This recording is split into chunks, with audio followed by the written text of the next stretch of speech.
Resignation or resolve.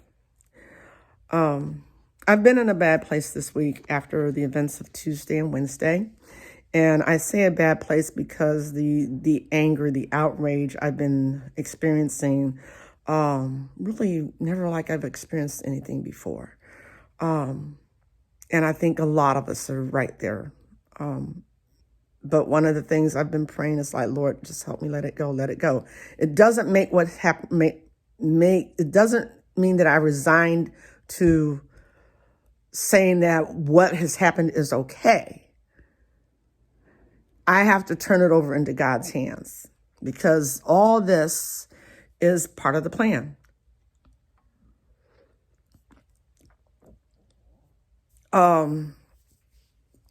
All this wickedness we're seeing from the liberals, who I'm going to refer to as agents of Satan, is part of the plan.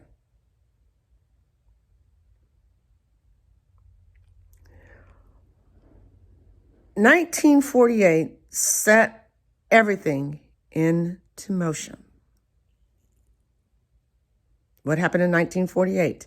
Israel was reestablished as a nation. Think Bible prophecy. And after that, more Bible prophecy has come to pass since that time than the time before then. So what we are seeing right now is Bible prophecy. Now, over the summer, my thoughts were, we're in the beginning of sorrows. Matthew 24, beginning of sorrows. You'll hear of wars, rumors of wars. There'll be famines. There'll be this. There'll be that. Yada yada yada. But don't fret. The end is not yet. And then he starts talking about the tribulation. That two will be one filled, one will be taken out. Actually, no. I think it comes toward the end of Matthew 24. There's three parts to Matthew 24. You have the section that's beginning of sorrows. Then you have the section that talks about the tribulation. And then the section that talks about the rapture. It doesn't say rapture, but what he says is like one will be working it, two will be working in the field, and one will be taken out. Two will be doing this, and one will be taken out. That's an example of the rapture. It also says it in, I think it's the book of Thessalonians, that the Lord will return with a shout, and the dead in Christ will rise first, and then we will join them and meet him in the air. That's what they, and Christians call that the rapture. They don't use the word rapture, but that's what they call it. That is Jesus removing the church from the earth before the beginning of the tribulation. Why would God do that? I'm going to go back to the book of Genesis and Abraham and the two angels and the destruction of Sodom and Gomorrah, which is, I think, is a nice references about what God says when judging the righteous and the wicked. The angels come and Abraham feeds them, entertains them, and they discuss among themselves, should we tell them what God is going to do? And Abraham finds out that God is going to destroy Sodom and Gomorrah due to their wickedness. And Abraham knows his nephew Lot and his family live in Sodom. And Abraham goes to God and says, Lord, would you destroy this place if there were 50 righteous people in it? God says no. And then Abraham asks, would you do it if there were 45? God still says no. And Abraham keeps going and going and going until he gets to one. Would you do it if there was one righteous person in that city? And God says, no, I would not destroy it if there was one righteous person in it. And God sends the angels to Sodom to get Lot and his family out. So that's why God is, and then after Lot and his family leave, God destroys Sodom and Gomorrah. He will not destroy the righteous with the wicked. Now, what the Revelation is about God's wrath on this earth. For over 2,000 years, God has been getting man's attention. God has been trying to get man to turn to him and serve him. And now he's done. He did the same thing to Israel. And all throughout Exodus, Numbers, Leviticus, and Deuteronomy, God is tells Israel, Moses, this is what you need to do to be blessed in the land. And this is what's going to happen if you don't. And then you get judges in the kingdom years. And then at the kingdom years, boom, Israel is no more. Israel is destroyed. Israel is taken captive. And God was silent for 400 years. And then we get the New Testament. So he will not destroy the righteous with the wicked. Because what Revelation brings about is evil like man has never seen. Evil on the earth like man has never seen before. That's what you're going to see. Donald Trump. I'm going to talk a little bit about President Trump, or as I like to call him, MAGA Man. In 2016, to tell you the truth, I didn't like either candidate. I didn't like Hillary. Hillary I found to be despicable. And Trump, he just rubbed me the wrong way. But I bit the bullet and I voted for him. And at the time I said, to me, he's the lesser of two evils. I wasn't sure what was going to happen with him in office. The main reason I voted for Trump was because, as a Christian, I felt that I would be able to continue to exercise my First Amendment and God-given right to worship God as I please.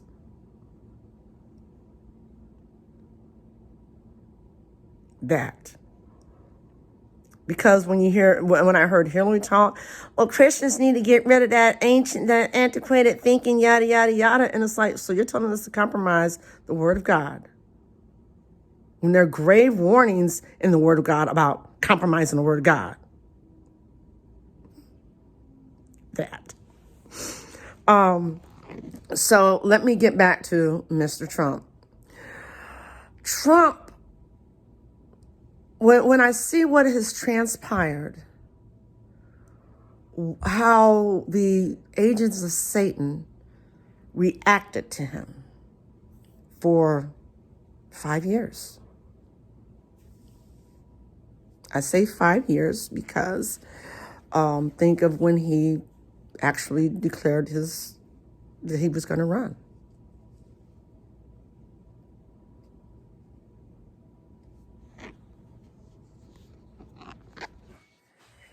And this is why it happened.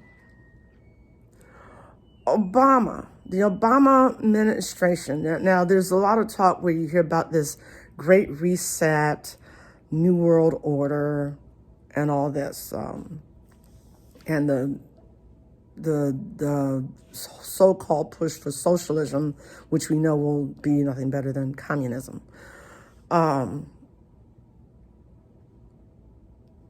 Obama set it in motion.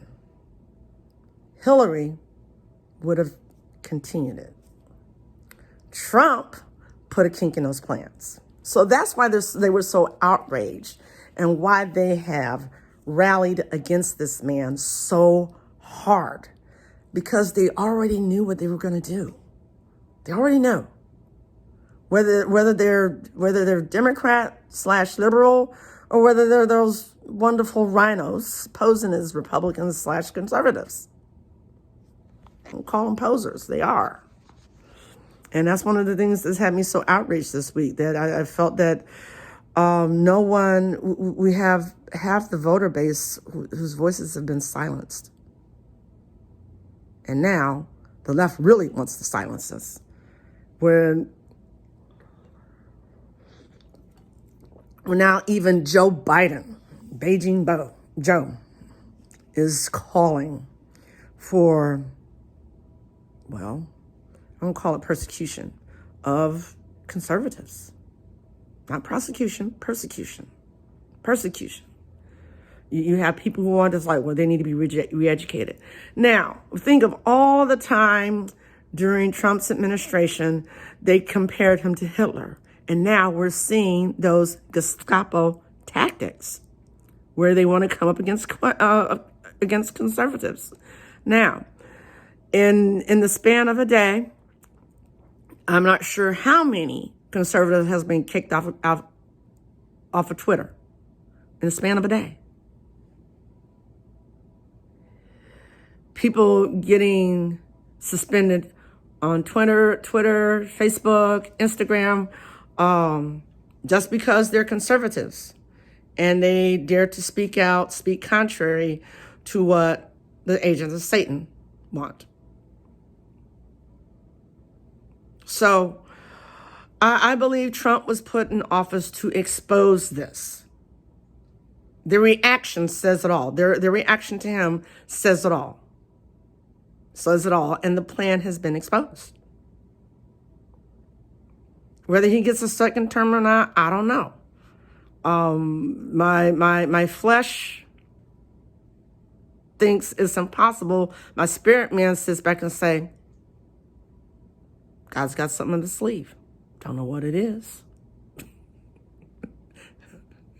And I think that's what has people so agitated when you hear about please stand with us because there's more to come. And we've got Nancy Pelosi talking about invoking the 25th Amendment and impeachment. I mean, to me, my attitude is like do one or the other, not both. But they feel that they have to destroy the man. That's what that's about. It's about destroying the man, where he can't pick up the pieces and recover from this. With God on his side, that ain't going to happen. Anyhow, we are at the beginning of the book of Revelation now. I'll say for a number of months, I say we were at the beginning of sorrows. We have entered the book of Revelation now. We're not at the tribulation yet. We're not at the tribulation yet. But we need to watch and see what the church does right now. People are going to cave and cower to the agents of Satan. I'm going to say people of the church. People in the church. And then there are those, like myself, who will stand. When you've done all the stand. Ephesians 6, put on the armor of God. Dang, I'm gone to preaching. And I'm not a preacher. I have no Bible college, Bible seminary training whatsoever. None. I read through my Bible every year. I sit under great Bible teaching. That's all I've had for nearly 30 years. So we're in the book of Revelation. God's going to remove the church. He will not destroy the righteous with the wicked. Sodom and Gomorrah took Lot out, then destroyed Sodom and Gomorrah. He will not destroy the righteous with the wicked. So he's going to remove the church. Matthew 24. Thessalonians. And then you're going to see the wrath of God poured out, which begins with the 7 seals, where he uses man to exact his wrath. Then you see the 7 trumpets, where he uses nature to exact his wrath. And then you see the 7 bowls, where everything's supernatural.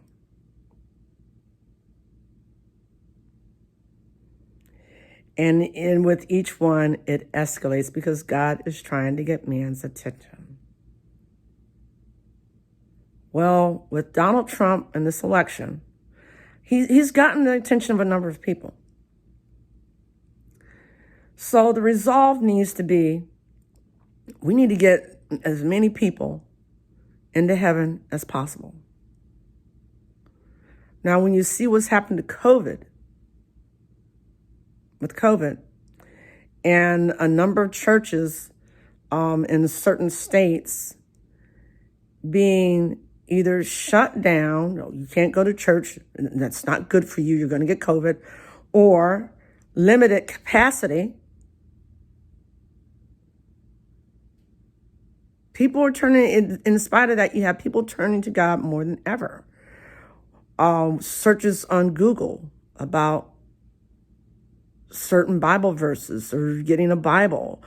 Because people are beside themselves. They don't know what to do.